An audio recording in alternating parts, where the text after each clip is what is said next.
अस्सलाम वालेकुम and welcome to my new video. और आज की वीडियो का टॉपिक है अच्छे कबूतर की पहचान किस तरह से की जाती है। इस पूरी वीडियो में मैं आपको बताऊंगा असल में उसके फिजिकल जो साइन हैं वो क्या होने चाहिए, ब्रीड के हवाले से क्या चीज़ ज़रूरी है और क्या नहीं, और हमें असल में समझने की क्या ज़रूरत है एक अच्छे कबूतर की पहचान करने के लिए।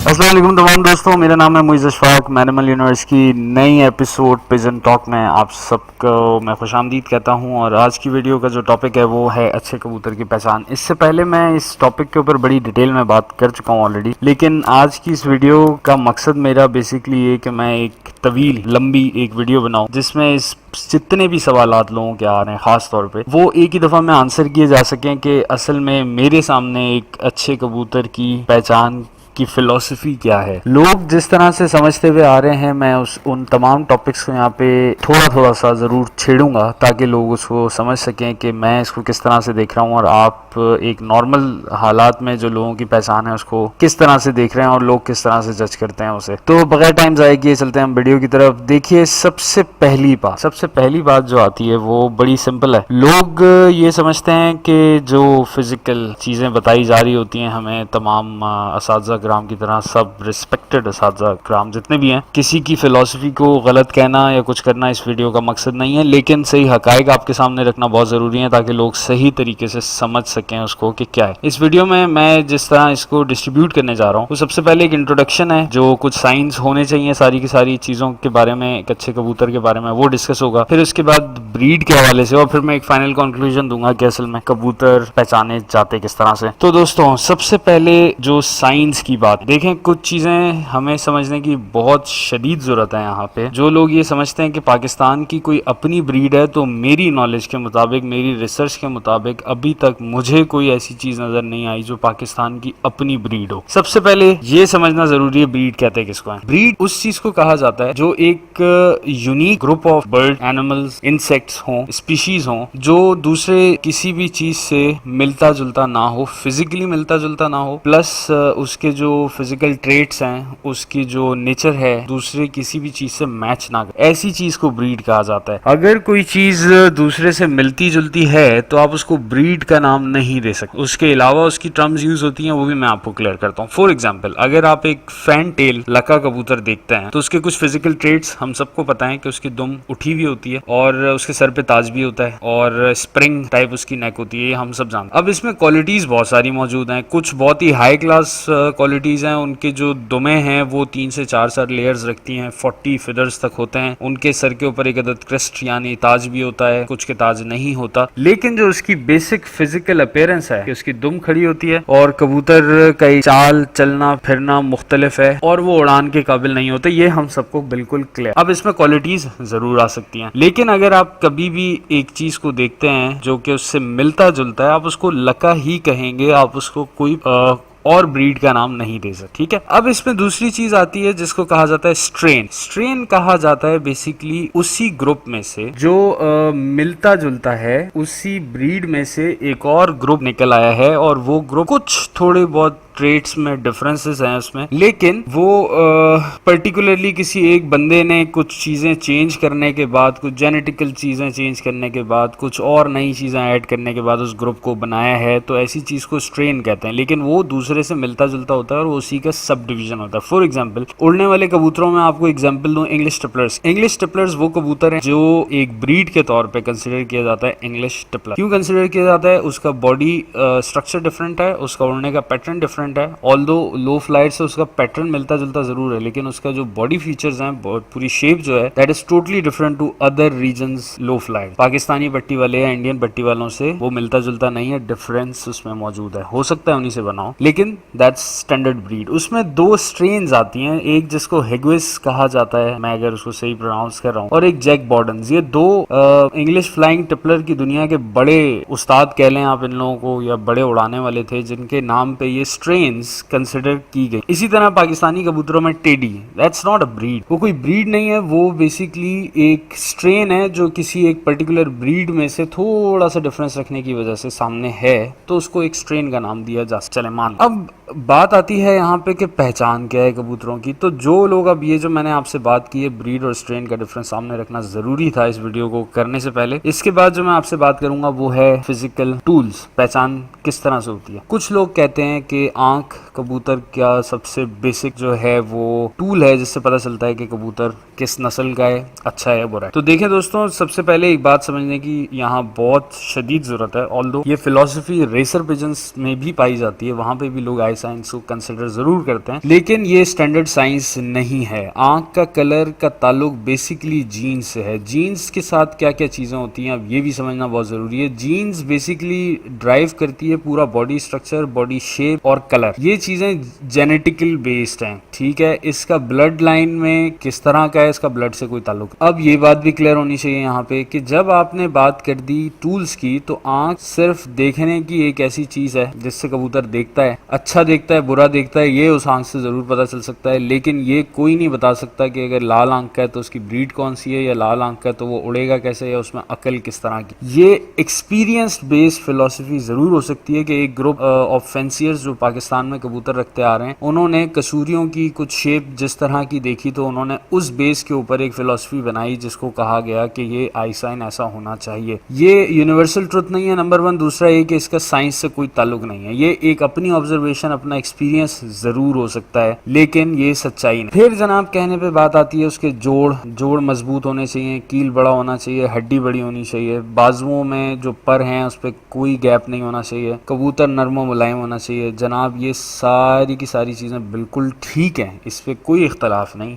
मसला क्या है, ये हर अच्छी ब्रीड के अंदर ये साइंस मौजूद होते हैं। आप अच्छे फैंसी पिजन को भी अगर उठाएं तो उसके परों में गैप नहीं होगा, उसकी बॉडी नरम मुलायम होगी, उसकी हड्डी मजबूत होगी। लेकिन ये इस चीज को डिसाइड नहीं करता कि कबूतर कितना उड़ रहा है और कितना नहीं उड़। ये क्यों है, ये आप अपने तौर पे तजर्बा कर सकते हैं। अभी मैं आपके सामने गोला टोली वाला कबूतर जिसकी मैं वीडियो आपके सामने शेयर कर रहा हूँ, इस कबूतर के बाजू में किसी किस्म का गैप नजर नहीं आता, लेकिन इसकी उड़ान हाई फ्लायर नहीं है, इसकी उड़ान डिस्टेंस फ्लायर नहीं है, और ये लंबी उड़ान के लिए कबूतर नहीं बना। अब लंबी उड़ान के लिए नहीं बना ये कैसे पता चला जनाब, इसका ताल्लुक इसकी ब्लड लाइन से। कबूतर के अंदर जो खून दौड़ रहा है, जिस तरह उसके ब्लड को मेंटेन किया गया है, वो डिसाइड करता है कि कबूतर ने उड़ना किस तरह से। ऑल्दो उससे उसकी शेप पे बड़ा फर्क पड़ता है, इस बात में कोई शक नहीं है। उसके बाजुओं पे बहुत फर्क पड़ता है, इस बात में भी कोई शक नहीं है। लेकिन ये वाले साइन कि कबूतर नरम मुलायम हो, बाजू में अच्छा हो, लंबा हो, तीर पर का हो, पतले पर का हो, व्हाट्सएवर जो भी फिलोसफीज मौजूद हैं उसकी, ये सारी की सारी फिलोसफीज हर अच्छी नस्ल में मौजूद होती है। आप हैरान होंगे इस बात पे कि अगर आप एक जर्मन शेफर्ड को देखते हैं तो उसकी बॉडी पे भी जो बाल होते हैं वो बहुत ही चमकदार, नरम और मुलायम और शाइन करते हुए होते हैं। उसकी वजह ये कि वो एक अच्छा जीन लिया हुआ डॉग है। अगर आप एक गली के कुत्ते को उठा के देखते हैं तो उसमें आपको ये चीजें नजर नहीं आती। तो ये एक अच्छी जीन को मेंटेन किसी भी जानवर में किया जाता है, उसमें ये तमाम चीजें मौजूद होती हैं, चाहे परिंदा हो चाहे जानवर। वरना सबसे ज्यादा चमकदार जो चीजें हैं वो तो मेरा ख्याल पर और खूबसूरत रंग जो है वो मोर में होते हैं, लेकिन वो एंड्योरेंस फ्लायर नहीं होता। अब मैं बात करूंगा कि एंड्योरेंस फ्लायर बेसिकली होता क्या है जनाब। अब सवाल ये आता है कि जनाब अच्छा कबूतर फिर है कौन सा भाई। तो देखें, इस पूरे चैनल पे मैनिमल यूनिवर्स पे मैंने कई वीडियोस ऑलरेडी कर दिए हैं ब्रीड के पहचान के हवाले से। लोगों ने ब्रीड की पहचान आंखों पे और कलर पे मुख्तस की हुई है, जिसको मैंने अभी कुछ देर पहले कोशिश की आपको क्लियर करने की कि उसका ब्रीड से कोई ताल्लुक नहीं होता। नस्ल का ताल्लुक सबसे पहले उसके बॉडी स्ट्रक्चर से है। बॉडी स्ट्रक्चर लोगों ने जो इतने, और दूसरी चीज एक और समझने की है मेरे भाइयों और मेरे दोस्तों, वो ये कि जो लोग ये कहते हैं कि कोई एक पेयर को आप मिला दें तो कोई ब्रीड बन जाती है, तो ऐसा हरगिज नहीं होता। Breed basically it's a process of evolution. Evolution का मतलब वो एक जगह पे इवॉल्व होती है। ब्रीड कई अरसा लगता है उसको, कई ट्रेड्स उसमें शामिल होते हैं, तब वो मिलकर एक चीज सामने आती है जिसको कहा जाता है ब्रीड। पाकिस्तान में जितनी भी ब्रीड्स अब तक सामने आई हैं उन सबकी अगर आप हिस्ट्री उठा लीजिए, सिवाय कुछ वो चीजें जिनको पाकिस्तान में रखा गया और कहा गया जिसमें नामवर चीजें, टेडी एक चीज है जिसको मैं स्ट्रेन कह रहा हूँ, जिसके बारे में कहा जाता है कि वो लोकली डेवलप हुई। लेकिन ये भी कहा जाता है कि एक कबूतरी थी और एक नर कहीं से आया जिसको मिला दिया गया तो जनाब एक ब्रीड तैयार हो गई। तो ये ब्रीड फिलोसफी पे पहली बात है, ये चीज आती ही नहीं है। दूसरा, जो भी मैंने ब्रीड की पहचान बताई उस पूरे क्राइटेरिया पे ब्रीड सामने उतरती नहीं है, लिहाजा this is not a breed, standard breed नहीं है। क्योंकि अगर आप कहीं निकलते हैं इसको देखने के लिए, पाकिस्तान, अपर पाकिस्तान से लोअर तक, कश्मीर से लेकर आप अगर कराची तक आते हैं तो आपको दसियों तरह के टेडी नजर आते हैं, मुख्तलिफ कलर्स के नजर नजर आते हैं, मुख्तलिफ आंखों के नजर आते हैं, मुख्तलिफ तरह के नाम उन कबूतरों के रखे जा चुके हैं। वो लोगों ने अपने इलाकाई हिसाब से अपनी अपनी समझ के हिसाब से उसको रखा। टेडी से पहले भी एक कल्चर मौजूद थे, लेकिन एक खास जगह से ये कबूतर निकले तो उसका नाम टेडी डाल दिया गया। It can be a strain, जिसको एक इंसान के नाम के साथ एसोसिएट कर दिया गया, बट स्टैंडर्ड ब्रीड नहीं है। अगर स्टैंडर्ड ब्रीड होती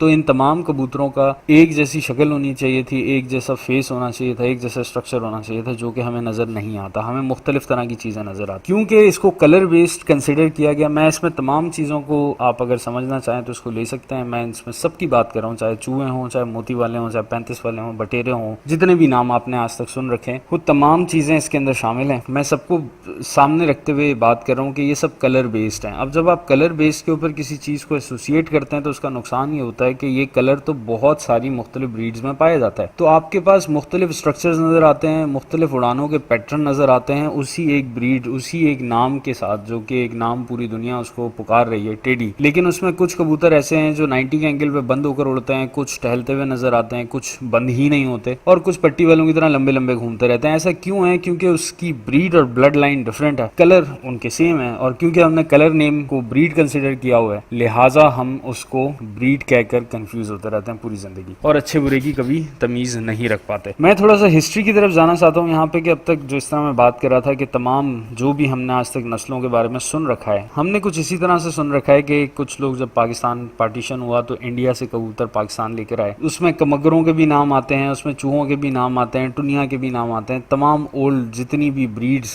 जिनको सो कॉल्ड ब्रीड्स कहा जाता है, उन तमाम की हिस्ट्री अगर आप उठाएं तो आपको मिलेगा ये कि फिलहाल साहब इंडिया से उन कबूतरों को लेकर आए और पाकिस्तान में लाके उन्होंने फर्दर ब्रीड किया। पाकिस्तान के हिसाब से वो ब्रीड्स इवॉल्व हुई, और इवॉल्व होने के बाद अगरचे उनका एक नया नाम कंसिडर हो गया। खैर, अब समझने की बात यह है कि इंडिया में कबूतर कहाँ से है। जब इंडिया में हम देखते हैं तो हम कुछ एग्जाम्पल्स में देना चाहूंगा। शाहजहांपुरी एक एग्जाम्पल है। शाहजहांपुरी कहा जाता है कि शाहजहां से एसोसिएटेड है। ये बादशाहत के दौर में जो लोग थे वो ट्रेवल किया करते थे, और जब हम थोड़ा सा और हिस्ट्री तरफ जाते हैं तो हमें समझ में आता है कि ज्यादातर कबूतर ईरान और इराक से पाकिस्तान और इंडिया की तरफ आए। पहले इंडिया में, फिर 1947 के बाद पाकिस्तान में। इट मीन्स कि जो चीज चलती हुई आ रही है वो पीछे से चलती हुई आ रही है, यहाँ की कोई चीज मौजूद नहीं है। ऑल्दो अब यहाँ 70 साल ब्रीड होने के बाद कबूतर बहुत ज्यादा चेंज हो चुका है, लेकिन मैं बार बार उस पुरानी की बात क्यों कर रहा हूँ, क्योंकि बेस उसकी वो है। अगर वो ब्रीड समझ में आती है लोगों को तो आज की ब्रीड समझना बहुत आसान है। तो अब मैं सबसे पहले यहाँ दोबारा से वहीं लेके जाऊंगा कि यार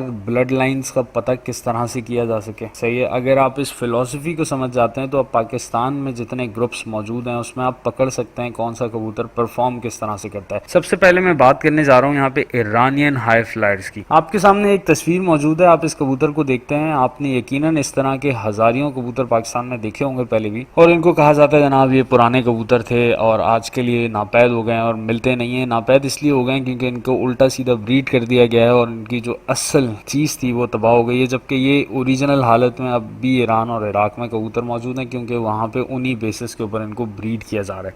इस कबूतर का अगर आप हेड देखते हैं तो कंसिडरेबल चेंजेस आपको नजर आएंगी। इनका हेड शेप बिल्कुल ही अलग है। इनका नेक शेप आप बैक साइड पे देखते हैं, जिस तरह से इनका फोरहेड पहले आप देख रहे हैं जिस तरह उठा हुआ है, उसी प्रोपोर्शन के साथ बैक साइड पे गर्दन जा रही है। ये इनका सबसे आइडेंटिकल शेप है टॉप पे अगर आप इसको देखते हैं। आंखें इनकी छोटी हैं और माथा इनका बड़ा है। इवन ये कि आगे से आंख इनकी छुपी हुई है, बिल्कुल इसी तरह से जिस तरह से एक बाज की आंख होती है।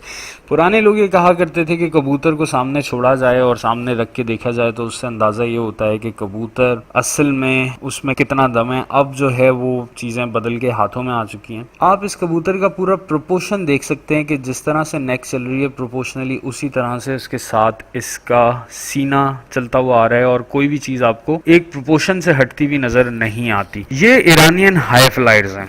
हाई फ्लायर्स का मतलब जो कबूतर 90 के एंगल पे उड़ता हुआ आसमान पे जाता है और आसमान पे जाके बंद हो जाता है और इसी तरह से वापसी करता है, और अपना ज्यादातर उड़ान का वक्त ये कबूतर बंदिश में गुजारते हैं और सामने नजर नहीं आते। तो इन कबूतरों में आप कंसिडरेबल डिफरेंस देख रहे हैं। इसमें कलर की कोई कैद नहीं है। मैं इसमें कोई पट्टी वाला कबूतर आपको नहीं दिखा रहा, ये सब हाई फ्लायर्स हैं। लेकिन जब मैं आपको सब दिखाता हूँ तो आपको एक स्टैंडर्ड शेप नजर आती है इन कबूतरों की, सर से लेके नीचे तक, गर्दन, सीना और उसके बाद जो बाजू और दुम का है वो एक प्रोपोर्शन पे कबूतर चलता हुआ आ रहा है, हेड शेप से नीचे तक। आंखों की कोई कैद नहीं है। ये जरचे भी आपको नजर आ रहे हैं, they all are high flyers. अगर आप पुराने किसी शौकीन से पूछें तो वो कहेगा यार पहले जरचे थे हमारे पास जो बिल्कुल हाई फ्लाई किया करते थे, आज वो खत्म हो गए क्योंकि आपने उसकी ब्लड लाइन को बिल्कुल चेंज कर दिया है। अब ये इसका हेड शेप देखते हैं, ये typical identical Tehrani high flyer. Iran में भी बहुत सारी ब्रीड्स मौजूद हैं। तेहरान जो उधर का कैपिटल है वो एक ऐसी जगह है जहाँ पर टिपिकल हाई फ्लायर्स मौजूद हैं, और ये वो कबूतर हैं जहाँ से इंडिया में खतंग भी बने, सफ़ेद भी बने, हाई फ्लायर्स, और उसके बाद वो चेंज होते होते पाकिस्तान में उसका कुछ और ही गड़बड़ घोटाला बन गया है। तो ये हाई फ्लायर्स की पहचान है। अब जब उड़ता है ये कबूतर तो आप इसकी दुम और बाजू के दरमियान देख सकते हैं कि इसकी दुम बाजू को कवर करती है, तो ये एक पैराशूट का काम करता है। यही वजह है कि ये कबूतर 90 के एंगल उठते हुए ऊपर जाते हैं और इसी तरह नीचे आते हैं। परवाज इनकी बेइंतहा है।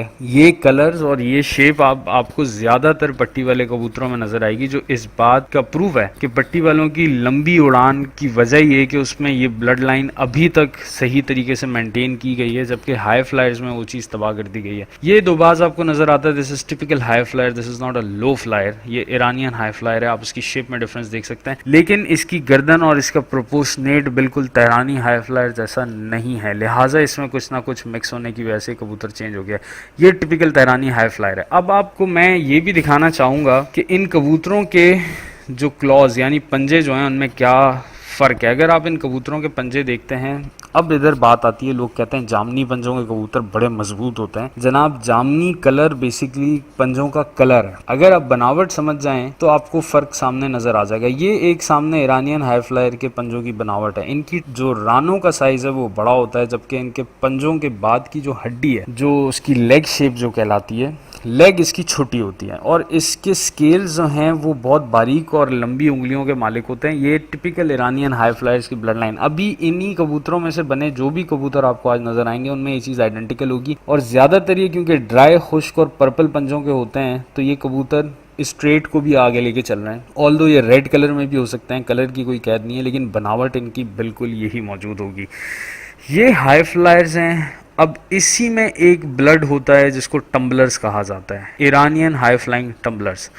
टम्बलर्स को आप इस तरह देखकर पहचानना मुश्किल है, लेकिन इनकी अगर आप बॉडी को समझ जाते हैं और इनके हेड, फेस और इन तमाम चीज़ों को समझते हैं तो इनमें जो टिपिकल ट्रेट है वो यही है कि ये टम्बल लाजमी करते हैं। तो अगर ये कबूतर टम्बल करता है तो टम्बल करने की वजह से इसकी एक ब्रीड अलग हो जाती है, क्योंकि इसका उड़ने का पैटर्न ही अलग हो जाता है। इसके बाद एक और ब्रीड जो चीज़ हमारे सामने आती है वो भी समझने की बात है। ये मैं ब्रीड्स आपको दोबारा से इंट्रोडक्शन सिर्फ इसलिए करा रहा हूँ ताकि लोग समझ सकें कि पाकिस्तान में क्या चीज़ें मौजूद हैं। ये इराकी टिपलर्स हैं। इनका हेड शेप छोटा होता है, गर्दन ज़्यादातर कांटा ली स्प्रिंग टाइप की गर्दन होती है इन कबूतरों की, चोंच इनकी ऑल्दो छोटी होती है। ये हाई फ्लायर्स नहीं है, ये टिपिकली टिपलर्स हैं जो कि छोटे घेरे पे उड़ते हैं, रुक के उड़ते हैं। कुछ टाइम के लिए यकीनन ये कबूतर बंद भी हो जाते हैं। अब बंद होने के बाद इन कबूतरों का सामने आना और उतरना कुछ ऐसा होता है कि 90 के एंगल पे नहीं होते, लेकिन बहुत छोटे घेरों पे होते हैं। अब अगर हम अपने सियालकोटी बेस देखें कबूतरों की तो उसमें आपको ज्यादातर स्ट्रक्चर यही वाला नजर आएगा, ये मैं विद गारंटी कह सकता हूँ। अगर हम पुराने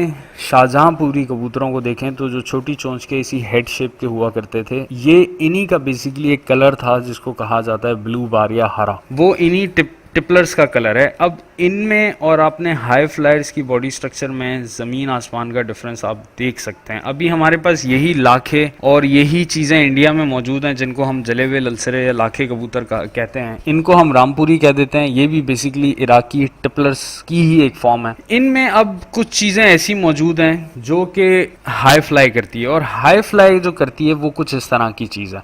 ये बेसिकली मिक्स्ड है, इसमें दो तरह की कैटेगरीज हैं, एक हाई फ्लाइंग टम्बलर्स, उसको भी मैं भी आपको दिखाता हूँ, और एक टिपलर्स है। टिपलर्स बेसिकली एक अलग ब्रीड के अंदर मिक्स करके चीज़ बनाई गई है जिसका मैंने स्ट्रक्चर आपको दिखाया, और एक कुछ इस तरह की चीज़ है जो सादे से कबूतर नजर आते हैं। ये basically mix and match breed है। ये घेरा लेते हुए उड़ते हैं, बंद होकर उड़ते हैं, सामने नहीं आते, क्योंकि इनके अंदर ब्लड मौजूद है हाई फ्लायर्स वाला। तो दोस्तों अब तक जो जितनी बात हो रही है वो बात हो रही है ब्लड लाइन की। मैं बात आपसे क्यों कर रहा हूँ वो मैं आपको साथ साथ बताता जा रहा हूँ। अब इन तमाम बातों की वजह क्या है ये समझना भी बहुत ज़रूरी है। हम लोगों ने पाकिस्तान में जब कबूतरों को ब्रीड किया तो हम लोगों ने इस किसी स्टैंडर्ड को नहीं देखा। हम लोगों ने ये देखा कि कबूतर उड़ता कितना है, कितना लंबा उड़ता है, उसकी परवाज़ कितनी लंबी है। तो हम लोगों ने उन बेसिस के ऊपर कबूतर को ब्रीड किया है, बगैर ये सोचे समझे कि कबूतर का पैटर्न क्या है, कबूतर को किस तरह से उड़ना चाहिए, बल्कि ये देखा गया कि कबूतर सिर्फ उड़ना चाहिए जितना चाहे लंबा उड़ सके। अब कुछ चीज़ें और समझने की, ये एक इंडिया में बनाई गई एक ब्रीड, इंडिया के अंदर सहारनपुरी कबूतर, सहारनपुर इंडिया के कबूतर, जिनका आप एक स्ट्रक्चर देखते हैं तो आपको टिपिकली डिफरेंट स्ट्रक्चर नज़र आता है। ये लो फ्लायर्स टू मिड फ्लायर्स हैं, और जब इन कबूतरों में, अच्छा इन कबूतरों में सियान बहुत ज़्यादा है, अगर इनको प्योरिटी पे रख के देखा जाए तो ये उड़ाने के लिए बेसिकली नहीं बने, ये कबूतर शो क्लास के लिए ब्रीड किए गए थे। लेकिन हम देखते हैं कि उड़ने वाले कबूतरों में स्लिम स्मार्ट करने के लिए, हवाओं से लड़ने के लिए इन कबूतरों को मिलाया गया, और जब हम इन कबूतरों को अपने पाकिस्तानी कबूतरों से कंपेयर करते हैं तो हमें कहानी बड़ी क्लोजेस्ट नज़र आती है। हम देखते हैं कि जो हमारे कबूतर हैं, जिसमें हम सबसे पहले जो बात कर लेते हैं वो हमारे हर दिल अजीज और बेहतरीन कबूतर जिनको टेडी कहा जाता है, जब हम इनको कंपेयर करते हैं अपने उन सहारनपुरियों को इन टेडियों के साथ, तो हमें कुछ मिलती जुलती चीज़ें नज़र आती हैं। लेकिन इन कबूतरों के अंदर यकीनन एक उड़ने वाला फैक्टर डला है, जिसकी वजह से कबूतर सख्त जान है और आज के मौसम के हवाले से उड़ते हैं।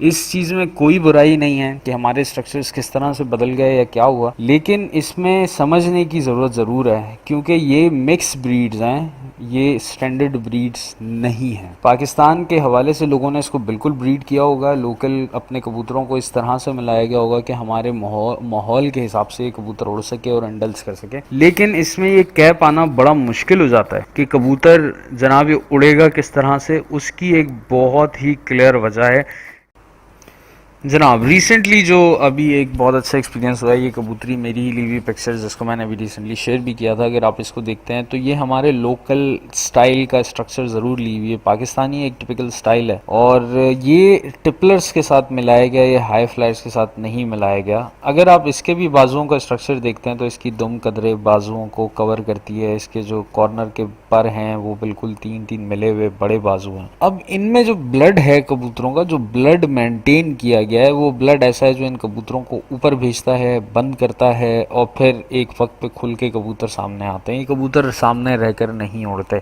ये इराकी हाई फ्लायर्स जिसकी मैंने अभी आपको एक एग्जांपल दिखाई थी, ये उन्हीं को लोकली ब्लड्स के अंदर मिक्स करके इन कबूतरों को चलाया गया है। अब जनाब जो सबसे आखिरी बात आती है वो है ब्रीडिंग। मैंने इससे पहले एक वीडियो की थी जिसमें तीनों के तीनों तरीके मैंने आपको बताए थे ब्रीडिंग के हवाले से, कि ब्रीडिंग किस तरह से कराई जाती है। दोस्तों ये बड़ा ज़रूरी है समझना इस बात को, मोटे को पतले और लंबे को छोटे के साथ मिलाने से कबूतर कभी नहीं बनता। एक ब्रीड, एक ब्लड लाइन मेंटेन करने के लिए कुछ स्टैंडर्ड तरीके हैं जिनको फॉलो किया जाता है। मैं ओवरव्यू उसको इस वीडियो में ज़रूर दे देता हूँ, लेकिन लिंक मौजूद है, आप चाहें तो पूरी वीडियो डिटेल में जाके देख सकते हैं। इसमें तीन तरीके जो मैंने आपको बताए, एक line breed, in line breed and cross breed, ये तीन तरीके हैं। अब तीन तरीकों के अंदर आपने अगर इन लाइन ब्रीड की, इन लाइन ब्रीड क्या होती है? इन लाइन ब्रीड होती है विद इन अ फैमिली, बाप बेटी, माँ बेटा, बहन भाई, इस तरह से जो ब्रीड किया जाता है उसको कहते हैं in line breed. In line breed क्यों की जाता है भाई? वो इसलिए किया जाता है कि अगर आपके पास कोई कबूतर मिस हो गया है, आपके पास ब्रीड के लिए कुछ बचा नहीं है, तो आप सिर्फ उस ब्रीड को मेंटेन रखने के लिए इस तरीक़ेकार को इस्तेमाल करते हैं। लेकिन जब दूसरा एक तरीका है जिसको लाइन ब्रीड कहा जाता है, वो होता है विद इन कजन्स। कजन्स के अंदर आप उसको ब्रीड करते हैं, कजन्स, चचा भतीजा, चाची भांजा भतीजा, इस तरह से, तो उसको कहा जाता है लाइन ब्रीड। क्रॉस ब्रीड वो होती है जो आप टिपिकली अपनी फैमिली से भी बाहर निकल जाते हैं, ब्रीड से भी बाहर निकल जाते हैं। आपने एक हाई फ्लायर को लो फ्लायर से मिला दिया, आपने एक हाई फ्लायर को रेसर के साथ मिला के एक ब्रीड बना दी जिसको लो फ्लायर मद्रासी कहा जाता है, तो वो हाइब्रिड ब्रीड्स बेसिकली वो क्रॉस ब्रीड का नतीजा है। क्रॉस ब्रीड कभी भी with in a blood line नहीं होती। ये भी हम लोगों की एक बेवकूफ़ी है कि अक्सर क्योंकि हम कलर बेस के ऊपर काम कर रहे होते हैं, तो बाज़ औक़ात ऐसा होता है कि एक कबूतर, अब जैसे मैंने आपको भी उड़ता हुआ एक कबूतर दिखाया, इसको लोग टेडी कहते हैं। और इसी शक्ल सूरत का अगर सियालकोटी इसी स्ट्रक्चर का कबूतर है तो हमने कहा कि हमने शायद सियालकोटी और टेडी को क्रॉस कर दिया। वो क्रॉस नहीं हुआ, वो बेसिकली दोनों एक ही ब्रीड के दो कलर्स, एक ग्रे बेस पे है और एक ब्लैक बेस पे है। दोनों स्ट्रक्चर सेम है, इट मीन्स के, और उनके ट्रेट्स भी सेम है, उड़ते भी एक जैसे हैं, तो वो ब्रीड सेम है। तो जब हमने उन दोनों को मिलाया तो हमें पता ये चला कि वो दो अलग अलग ब्लड लाइन्स के थे। मिलने के बाद रिजल्ट अच्छा आ गया। रिजल्ट क्यों अच्छा आया? क्योंकि हमने लाइन ब्रीड वाली चीज़ को इस्तेमाल किया। जो उनके बच्चे निकले उनको आगे कजन्स के तौर पे ब्रीड करते चले गए, तो वो मेंटेन हो गया। अब जो मैं इन तीनों प्रोसीजर्स पे आपको बात समझाना चाहता हूँ वो क्या है, वो बात बड़ी सिंपल है। वो सिंपल बात ये कि अगर आपको ये तीन तरीके समझ में आ गया तो आपको ब्लड लाइन मेंटेन करना समझ में आ गई। लोग गलती क्या कर रहे होते हैं उनको नहीं पता, एक तुक्के पे काम चल रहा होता है। उस्ताद जी कहते हैं कि 20 जोड़े लगाओ, 20 में से 3 तो काम करेंगे। ये 3 काम इस वजह से करेंगे क्योंकि उन्होंने खुद तुक्का लगाया हुआ है। 17 काम नहीं करेंगे, 3 काम करेंगे, वही 3 तुम्हारी जिंदगी चला देंगे, 17 को आप डिस्कार्ड कर देना। तो this is lack of knowledge, lack of research. इसी वजह से लोग इस तरह की उल्टी सीधी फिलोसफीज बना के आपको जोड़े लगवाते हैं। करना ये होता है कि बिल फर्ज आपने जिस तरह लाइन इन लाइन ब्रीड की हमने बात की कि कबूतर आपने उठाया के साथ की एक मादा थी, तबाह हो गया जोड़ा, मादा मर गई, नर रह गया। आपने अब उस नर की ब्रीड को मेंटेन करना है तो आपने उसकी बेटी के साथ रख के 2 बच्चे ले लिए ताकि उसका जीन मेंटेन रहे। तो सिर्फ ऐसा करने के लिए तो इनलाइन ब्रीड समझ में आती है। इनलाइन से आपको कोई खासा ज़बरदस्त रिजल्ट कभी भी नहीं मिलेगा। इनलाइन हमेशा आपको फोटोकॉपी निकाल देगी और वो 1 से 2 जनरेशन तक ब्रीड करना समझ में आता है, इससे ज़्यादा बीमारियां भी फैलाता है। और बेहतर तरीका है लाइन ब्रीड। अब आपके पास 2 बच्चे बन गए, बिलफर्ज आपको जिसकी जीन पसंद थी, आपने उन 2 बच्चों के साथ एक मेल और एक फीमेल अलग से लेकर आए, उसी कलर की, अगर आप कलर मेंटेन करना चाहते हैं, उसी रंग रूप की, उसी कैरेक्टरिस्टिक्स की, लेकिन वो ब्लड लाइन दूसरी थी। आपने नर मादा उन दोनों के साथ, नर को उधर की मादा और उधर की मादा को इधर के नर के साथ, जिस तरह से भी बहन भाई को उधर मिलाया, 2 पेयर बनाए। उसके बनाने के बाद आपने उनके बच्चे लिए। बच्चे लेने के बाद उन बच्चों में से जो आपको, क्योंकि मेल की ब्रीड, मेल की जीन को आपको स्ट्रॉन्ग करना है, तो जो उस मेन नर से मिलते जुलते कबूतर आए उन दोनों को आपने अलग किया और उनको आपने ब्रीड कर दिया। अब आप मेंटेन कर रहे हैं उस जीन को जो आपके पास फर्स्ट कबूतर था। अब अगर वो कबूतर हाई फ्लायर था, वो कबूतर बंद होकर उड़ता था, वो कबूतर गोल घेरों पे उड़ता था, वो कबूतर खड़ा होकर उड़ता था, जैसे भी उसका पैटर्न था, वो आपने मेंटेन करना शुरू कर लिया। ऑल्दो अब आगे जाके हो सकता है उसकी शक्ल में कुछ फर्क पड़ जाए, लेकिन आपने ब्लड क्योंकि 90% वही मेंटेन किया, वो कबूतर हाई फ्लाई करेगा। This is how breeds are maintained. Blood line इसी तरह मेंटेन की जाती है। तो दोस्तों, इस पूरी वीडियो में मैंने आपको क्लियर कर दिया पहचान क्या है, ब्रीड्स क्यों इंपॉर्टेंट है। ब्रीड्स क्यों इंपॉर्टेंट है, इस सवाल का जवाब भी मैं आपको एंड में ज़रूर दूंगा।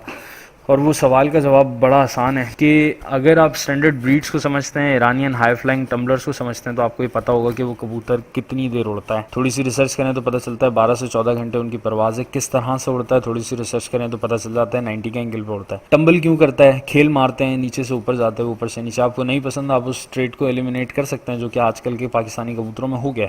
आज से पहले किसी लोगों से आप पूछेंगे तो लोग ये आपको बताएंगे कि 20 साल पहले कबूतर खेल मारते हुए ऊपर जाता था, नीचे आता था, लेकिन अब वो खत्म हो गया। क्यों? क्योंकि आपने लो फ्लायर्स में मिला के उस पूरे ब्लड लाइन का बेड़ा गर्क, तो वो ट्रेड उसका खत्म हो गया। अब कबूतर खेल नहीं मारता, अब कबूतर खेल मारते हुए नहीं आता, अब कबूतर टहलता है। तो आपको अगर ब्रीड, स्टैंडर्ड ब्रीड समझ में आ जाती है, टिपलर किस तरह से उड़ते हैं, आप चाहते हैं आपको उसी तरह से मेंटेन करना है, आप उसको उस तरह से मेंटेन कर सकते हैं। मैं आपको ये सारी बातें इसलिए क्लियर कर दी कि ब्रीड क्या है। पाकिस्तान में कोई ब्रीड नहीं है, कोई स्टैंडर्ड ब्रीड नहीं है, इसी वजह से आपको पीछे रिसर्च करना बहुत ज़रूरी है। अगर आपके पास स्टैंडर्ड ब्रीड हो यहाँ पे तो आप कह सकते हो कि यार फ़लाँ इस तरह से उड़ता है, लेकिन अब टेडी में भी सलारे भी हैं, सेठा वाले भी हैं, फ़लाँ भी हैं, फ़लाँ भी हैं, फ़लाँ भी हैं, ठीक है।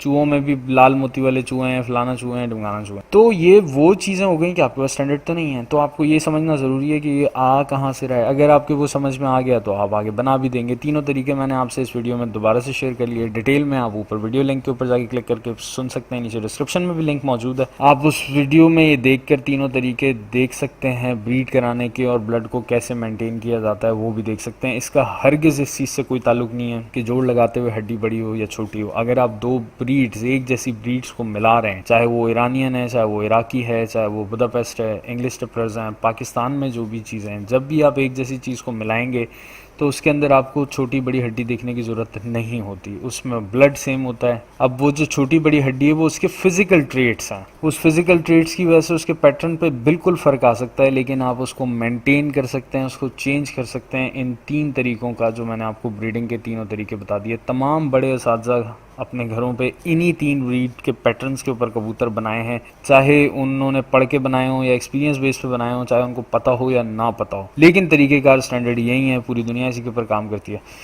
अच्छा जनाब, यहाँ मज़ीद आगे चलने से पहले मैं आपको छोटा सा एक इंटरव्यू की कटिंग शेयर कर रहा हूँ, जो हाजी दीन मोहम्मद का बहुत पुराना इंटरव्यू मेरे पास मौजूद था, और ख़ुद सुनिए कि वो क्या कहते हैं। उन्होंने ब्रीड किस तरह से की, जो रामपुर से कबूतर आए थे।